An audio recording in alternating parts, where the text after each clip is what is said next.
Alto Vale do Itajaí, início do século passado. Com a região em crescimento, a extração de madeira era um negócio lucrativo, movimentava a economia. E os nossos rios, como o Itajaí do Oeste, tinham um papel fundamental nessa fase. Tudo ia e vinha pela água.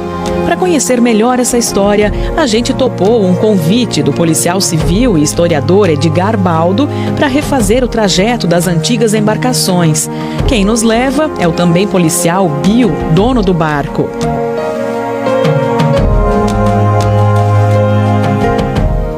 Numa época em que não havia rodovias asfaltadas, as estradas de terra eram grandes picadas.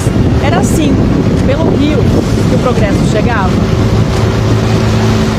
Não havia as estradas carroçáveis e aquelas que tinham eram verdadeiras picadas. Isso impediu o progresso da região. Tudo vinha pelo rio. As balsas de madeira, as balsas com mercadoria e as lanchas com passageiros.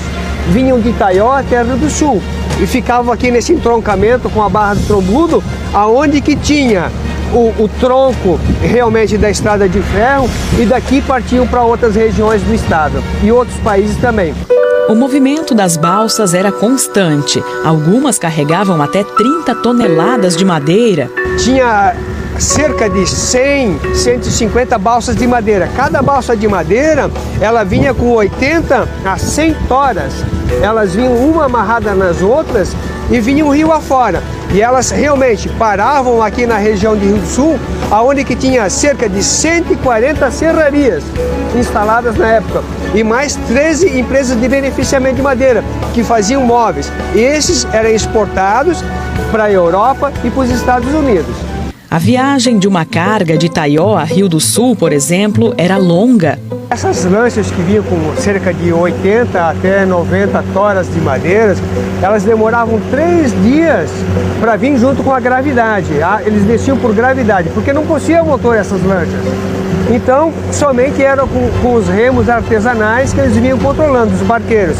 Somente os barqueiros mais experientes, os balseiros mais experientes, vinham com essas balsas de madeira. E era 3 dias de viagem até Rio do Sul. Posteriormente, eles retornavam a pé e demoravam 1 dia de viagem até chegar novamente ao seu destino para proporcionar uma nova viagem até Rio do Sul. Os livros de história dizem que eles iam cantando, divertindo e tomando pinga.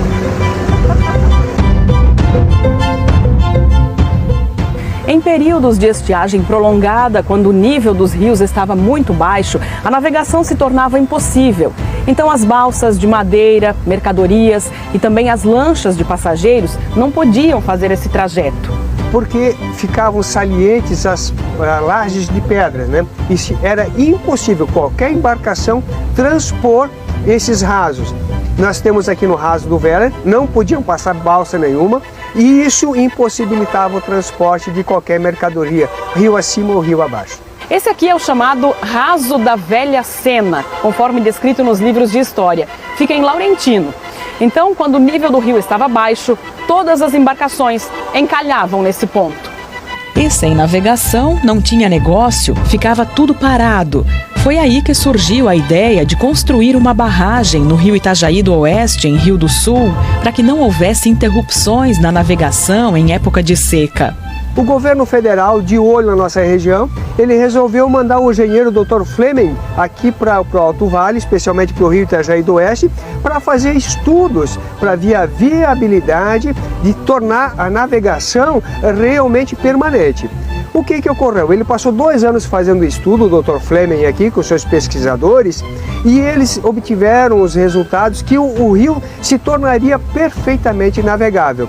Desde que aqui, no raso do Veller, no fundo do Senai, onde a gente está em Rio do Sul, fosse construída uma barragem de agulhas, a primeira da América Latina. E a construção realmente saiu do papel no trecho do rio que fica entre os bairros Barragem e Pamplona. A estrutura funcionou por muitos anos. Ela foi implementada totalmente com tecnologia nacional, em virtude da Segunda Guerra que estava ocorrendo. Então, no ano de 1943, foram instalados aqui cavaletes e tábuas de madeiras, que elas eram tipo pantográfica, ou melhor dizendo, uma janela veneziana, uma persiana, né?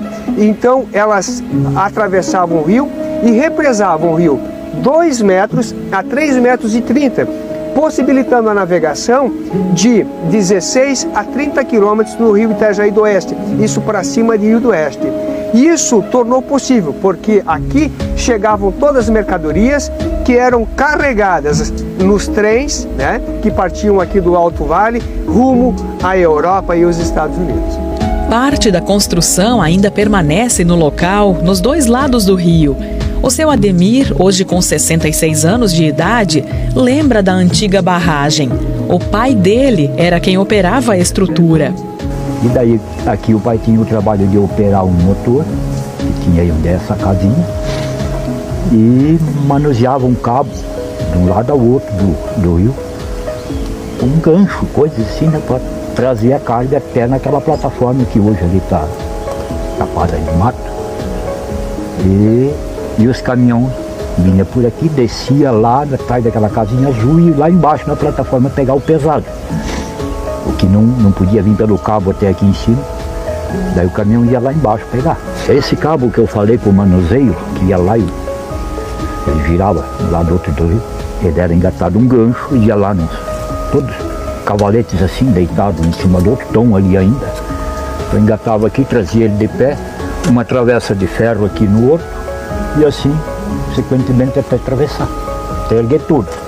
E aqui nessa travessa, uma madeira, pinheiro araucária, com gancho. Daí ele cravava aqui naquela travessa e ia fechando com madeira, era fechado com madeira. Ralhado, conforme ia enchendo, conforme quando pesava aqui enchia, daí meu pai ralhava um aqui, outro lá, para ter vazão da água, para não ter perigo de arrebentar. Funcionava bem? Olha, funcionou bastante, né? Hoje, inventar uma barragem daquela ali, eu acho que só o mais louco do mundo vai fazer, mas funcionava.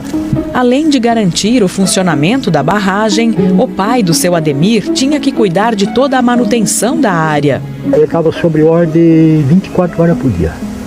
Ele e o ajudante dele, quem era? A minha mãe. Se pegava de machado e serra lá em cima da barragem, lá dentro do rio, cortar salsichas, árvores, cortar, jogar para lá de baixo para não acumular carga, né? Solão, às vezes bate chuva. Ali trabalhando, fazendo aquele serviço árduo ali que hoje, se der para uma pessoa fazer, ele vai pedir 20 mil por mês. Com o passar dos anos e a abertura de rodovias, o transporte fluvial foi deixado de lado e a antiga barragem já não tinha mais utilidade. Ela foi desativada em função da melhoria das estradas, da entrada dos caminhões, que eram mais confortáveis para fazer os transportes, e posteriormente em 68, pela implantação da nossa BR-470. Foi por causa da antiga barragem que o bairro de Rio do Sul recebeu esse nome.